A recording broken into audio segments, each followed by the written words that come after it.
परियों का रक्स।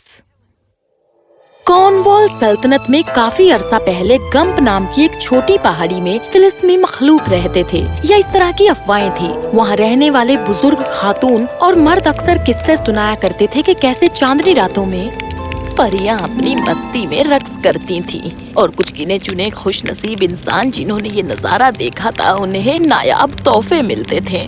अरे वाह, मैं भी उन्हें रक्स करते देखना चाहता हूँ। हाँ, मैं भी। वैसे बच्चों, ये इतना आसान नहीं है।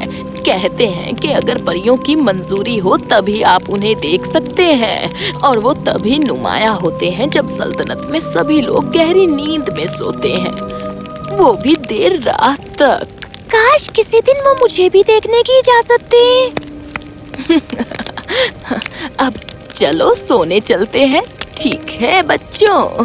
वैसे आपने दादी माँ की बात तो सुनी होगी, अगर परियों की मर्जी है कि आप उन्हें देखें तभी वो नजर आएंगी, और अगर आप सोचते हैं कि वो सिर्फ नेक दिल और अच्छे लोगों को ही नजर आती हैं, तो आप गलत हैं, क्योंकि ये परियां उन आम परियों की तरह बिल्कुल नहीं है।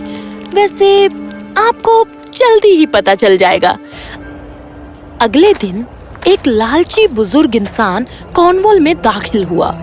उसका नाम जॉर्ज था और उसने उन परियों के सभी किस्से सुने थे। उसका मकसद, मैंने सुना है कि परियों के पास उम्दा खजाने हैं। आज रात जब वो रक्स कर रहे होंगे तो मैं थैला भर के चुरा लूंगा। क्योंकि आज रात बदर की रात है, मैं थोड़ी देर के लिए सो जाता हूँ ताकि मैं पूरी रात जाग सकूं।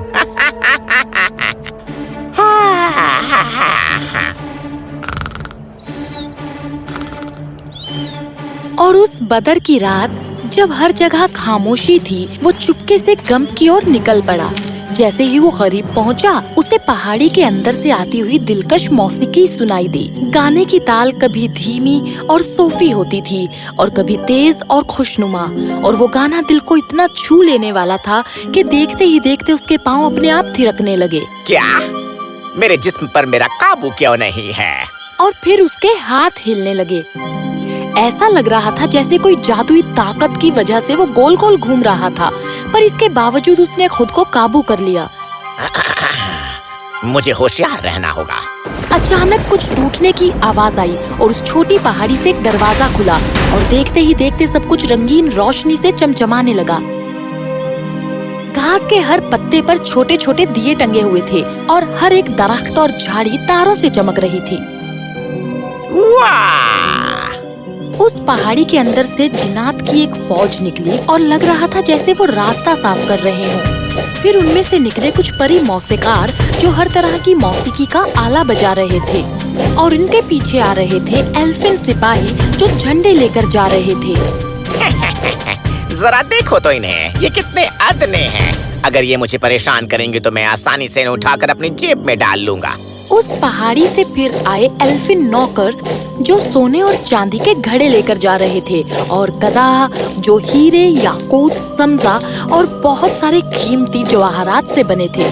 नौकर अपने साथ कुछ सोने और चांदी की थालियां लिए आ रहे थे, जिनमें आइसक्रीम थी, केक्स थे, चॉकलेट्स थी और चमकदार फल थे। फिर उन्होंने हाथी के दांत से बने छोटे छोटे टेबल्स को लगाया, और नौकरों ने उस टेबल पर दावत को अच्छे से सजाया। और फिर उस पहाड़ी से निकली हजारों परियां, जिन्होंने हर तरह से रंग बिरंगे कपड़े पहने थे, बिल्कुल एक रेनबो की तरह। आखिर ये खुशबू कैसी है? हवा में हजारों फूलों की खुशबू फैल गई, और सभी परियां मौसीकी करने लगीं, जो चांदी की घंटियों की खनक की तरह साफ थी। आ गई ये खूबसूरत रात, मौसीकी, जादू और सबका साथ, हिकमत, खूबसूरती और खुशी। आ गई ये खूबसूरत रात।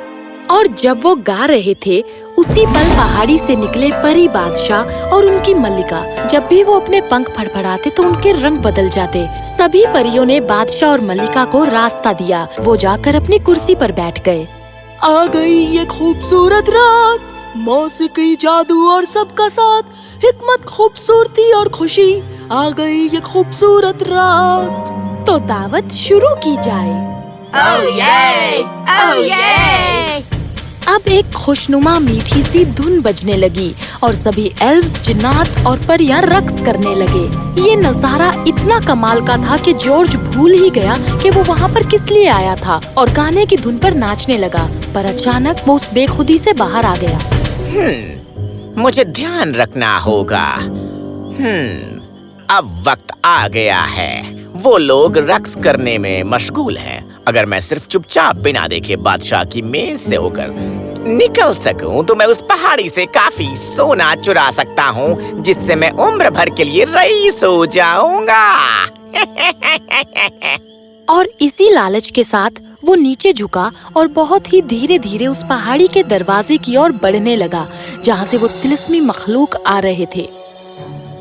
पर उसने देखा नहीं कि जब वो दरख्त के पीछे छिपा हुआ था, उन जिन्नात ने उसके जिस्म को धागों से लपेट दिया था और अब वो उसे अपने हाथों से कसकर पकड़े हुए थे। लालच के मारे कांपते हुए जॉर्ज दरवाजे के और करीब तक पहुंचने की कोशिश कर रहा था और जैसे ही वो बादशाह के तख्त तक पहुंचने वाला था, उसे अंदाजा हुआ कि उसके हाथ और पैर जमीन पर चिपक गए हैं।